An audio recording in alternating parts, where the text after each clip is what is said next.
Le traitement, donc, le degré d'urgence, bien sûr, il est fonction de l'étiologie.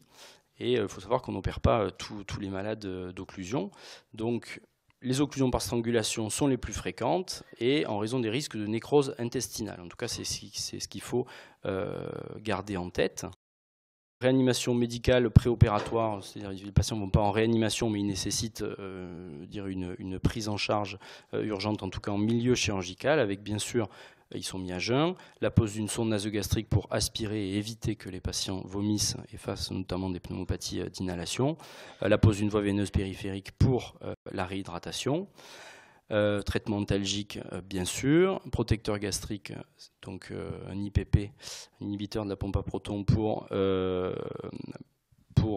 donc, éviter un ulcère. Dès qu'il y a une sonde nasogastrique en place, on est obligé donc, de mettre un IPP. Une surveillance donc, rapprochée, biologique et clinique. L'intervention chirurgicale, en fonction des étiologies, si l'indication bien sûr est posée, si on a des signes de gravité biologique et clinique avec une défense, un syndrome inflammatoire, de la fièvre, à ce moment-là, donc on ira au bloc opératoire. Et les voies d'abord peuvent être multiples, soit par laparotomie médiane, soit par célioscopie chez les patients qui ont été opérés qu'une fois et chez qui on ne suspecte qu'une bride, avec bien sûr, lors de la chirurgie, une exploration abdominale complète, la levée de l'obstacle digestif, donc la section de la bride ou des adhérences multiples, on peut un peu tout voir.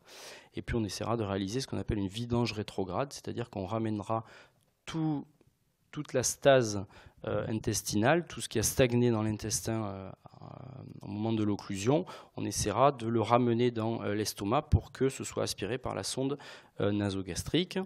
Et puis on fera ce qu'on appelle un rangement soigneux de l'intestin grêle.